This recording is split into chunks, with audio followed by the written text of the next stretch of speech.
BFC Daugavpils pret RFS. Daugavpiliešiem atkal virknes spēlētāji nevar spēlēt pret rīdzniekiem. Pamatsastāvā līdz ar to atkal jaunieši Saveļevs, Kopilovs. Savukārt RFS rindās brāļi Ikaunieki vienlaicīgi no pirmajām minūtēm Jānis un Dāvis pirmo reizi 11 gadu laikā, kamēr rezervē paliek Darko Lemaičs.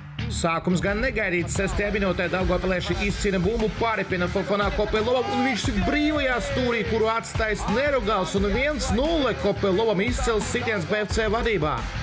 Tiesa RFS atspēlējis 13. minūtu, un Šarijas iespēle bumba atliec uz galvas pie Prengas, kurš iesit un gūst savus pirmos vārtus sezonā. 16. minūte Daivis Ikaunieks izcilu piespēli izpilda, Karašima pagarina un Porsāns Klimantē viens pats vārtu priekšā sit iekšā un 2-1 RFS. Otrajā puslaikā laukumā dodas Lemaičs un vārti sāk birt. 54. minūte Ikaunieks iespēlē Karašimam vienā pieskarienā Japānas sit precīzi stūrī 3-1. 56. minūte ierasta lieta stūra sitiens Maraš izpilda Lemaičs ar galvu noslēdz un panāk 4-1. Vēl 2 minūtes vēlāk Porsāns Klimantē pa kreiso flangu iespēlē vārtu priekšā, kur Ikaunieks pieliek kāju un arī atzīmēs protokolā. 64. minūte šoreiz stūrstiens no pretējās malas, bet iznākums tāds pats. Uz galvas Darko un Darko iekšā kārtie vārti viņam virslīgā.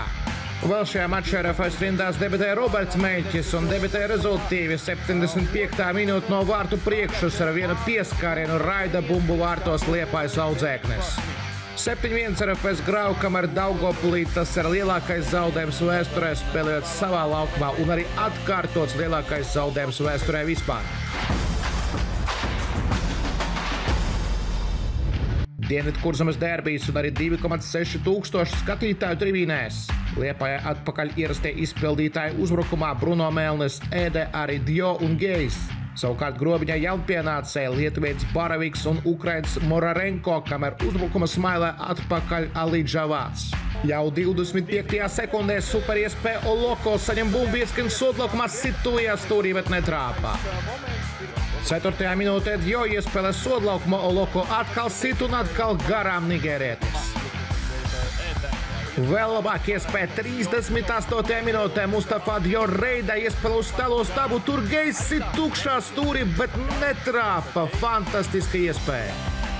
Otrais puslaiks jau sākas ar izcilu iespēju grobiņas komandai. 47. minūte Raščevskis iespēlē sodlaukumā Alidžavāts sit un pa pārlekti trāpā. Nebūtu glābējis Petkovičs. 2 minūtes vēlāk un kļūdās grobiņa aizsardzībā pie standarta saskrienas Pinčuks un Drožiņins un tukšos vārtos Gejs bumbu sūta. Ļoti drausmīga epizode aizsardzībā. 57. minūtē Bruno Melnim iespēja no gaisa sit, bet netrāpa viņš vārtos. 72. minūtē grobiņā iespēja Rodrigo Gaučis no distances, ļoti nikns sitiens, bet Petkovičs vietā. 78. minūte standarts grobiņā iespēja uz tālo stabu, tur viens pats Bekelī, bet netrāpa viņš vārtos. Vēl viena lieliska iespēja grobiņniekiem. Un 88. minūtē viens no izcilākajiem vārtu gūmiem šajā sezonā Mustafa Dio dūras caurgājienā apspēlē vairākus aizsargus, iesoļo sodlaukumā un iesit Dio 2-0, viss skaidrs. Izcils vārtu gūms, izcils emocijas un arī izcilā formā šobrīd Liepājas komanda svinot kārtējo uzvaru.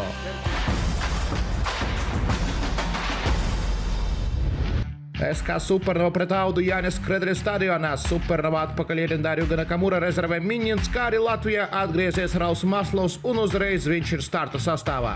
Kamēr Audai Promugunī viņa vietā kā kapteinis, tagad Ngenā atpakaļ starta 11. arī Vārslavāns Meļņiks, Ozols un pārējie. 18. minūtē laba vārtu gūšanas iespēja Audai, Rubenis piespēlē Vārslavanam, Vārslavāns tālāk un vienai pieskarienā Ngenā tomēr netrāpa vārtos. 36. minūtē izdots izspēlēt uz labu momentu arī Supernova komandai Šķiķakovs vārtu priekšā, tomēr apsteidz viņu Ozols un savāc bumbu. Otrā puslaika sākums Auta izspēle Audas komandai Ngenā nomet bumbu Vārslavānam, Vārslavāns tuvajā stūrī sit un iesit Renārs 47. minūtē 1-0 zaļi-melno labā. 63. minūte labas sieniņas izspēle Audas komandai, bet Rubenis šauj krietni prom no vārtiem. 72. minūtē laukumā jau Jevgeņijs Miņins pamēģina no distances, viņš uzsist ar kreiso, gan nedraudīgi, bet tomēr pāri. Arī 86. minūtē Miņins ar savu aktivitāti dabūs sitienu iespēju tuvajā stūrī sit Ozols reaģē. Fantastiski iespēja 90. minūtē Dionē uzvar gaisa divcīņā nomet gaitā Emīlam Spruktam. Virstīgas debitants iziet pretī vārtsargam sit un sit garām vārtiem 18-gadīgais futbolists. Kompensācijas laika 2. minūtē Usmans kamerā ieskrien sodlaukumā sit tuvajā stūrī, bet staps ļoti skaļi skan Jānis Skrederes stadionā. Mirkli vēlāk jau Dionē sit no distances spēcīgi, bet garām. Pietrūkst pretstāsts šajā mačā Supernova komandai, līdz ar to arī Auda izcīna minimālu uzvaru, pārtrauc savu neveiksmu sēriju.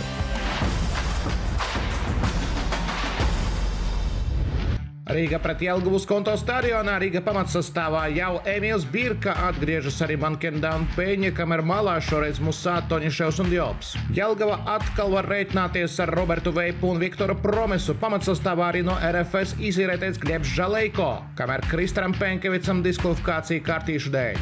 Pirmajā minūtē iespēja Jelgavai Viktors Promes ieskrien sodlaukumā tuvajā stūrī sit atvaira Zviedrijas. Daudzsološs sākums šim mačam. 11. minūte un atkal Rīgas standarts nostrādāt centrējums, atlas bumba pie Peņas, kuram spēcīgs sitiens un ielidotas vārtu stūrī. 16. minūtē ļoti skaists vārtu gums Rīga komandai Peņa, Regžavinai pieskarienē Sikeira, griež bumbu tālajā stūrī, izcils trāpījums Jagu Sikeiram no Brazīlijas. 36. minūtē atkal Jelgavas nigērieši tiek iekšā sodlaukumā, šoreiz Zemenīke sit un tver bumbu Zviedrijas. Vēl jaudīgāk iespēja 38. minūtē centrē Promes Zemenīke vārtu priekšā un pāri vienā pieskārienā. Kā tas ir iespējams? 42. minūtē iespēja Rīga pretuzbrukumā iespēlē uz tukšiem vārtiem Sikeiram, bet negluži tukšs tur čehu aizsargi tomēr atsit bumbu. 49. minūte Veipam ekstrēma piespēle atpakaļ Dvoržāks vai Regža, kurš pirmais pie bumbas, tomēr ar otro piegājienu Ādams Dvoržāks. 54. minūte un jaunā Rīga klasē, ka Grimaldu centrējums un Antonijs Černomordijs ar galvu stūrī jau 3. mačā pēc kārtas gūst vārtus kapteinis Antonijs. 64. minūtē pie iespējas tiek arī Eduards Daškevičs, uz maiņu viņš nācis no Šarleņķa sit Dvoržāks atvairā. 80. minūtē vēl viena iespēja Daškevičam, vēl jaudīgāka pozīcija, taču Dvoržāks sācit pēc tam ir viņš atsit Taivo raidījumu.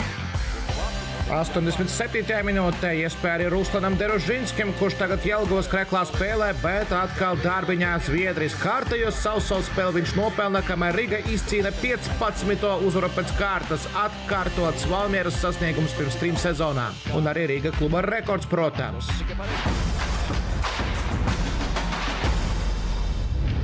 Cīņa par neizkrišanu meta pret Tukumu slokā. Zaļbalto rindas atstājas Grabovskis, viņa vietā Rēķis, tāpat viduslīnijā šoreiz Bai, kamerā nevis Saimā. Kamēr tukumniekiem optimālais sastāvs atpakaļ līderi Dusalievs, Anmanis, arī Holots, Ķiršs, viss kārtībā šeit no 11. viedokļa. 5. minūtē ātrā pārēja tukumniekiem Niks Dusalievs izpilda sitienu rikošets un pāri vārtiem bumbā. 19. minūtē Sadīgs Salē tiek pie iespējas nepārāk veikli apstrādā bumbu, bet uzsit un pa pārlekli tā trāpa arī rikošetā no pretinieka. 21. minūtē vēl viena iespēja Salē un rikošetam izcelties, bet šoreiz garā. 33. minūte Tukuma līderi ņem visu savās rokās. Samuelovs iespēlē Dusalievs, Dusalievs pūlim un bumbu vārtos. Ingars Pūlis 11. vārti sezonā viņam. 47. minūte bīstama epizode, Volkovs sit ar galvu, bet Staps glāb metu. Jā, šeit Sorokins saule viņam traucē, acīs spīd un brīžiem nepārāk veiklas darbības no vārtsargā. 52. minūtē Kristofers Rēķis garā aktīvs uzbrukumā sitiens tuvajā stūrī mazliet garā. 57. minūtē jaudīgs pretuzbrukums Tukuma, Dusalievs iespēlē vārtu priekšā Pūlim, ļoti spēcīgs sitiens pāri vārtiem. 86. minūte Marvans Mihubī izvēlas izpildīt tiešo brīvstienu no 45 metru attālumu un bumba ildo vārtos no Sorokina rokām, 2-0 Tukums līksmo.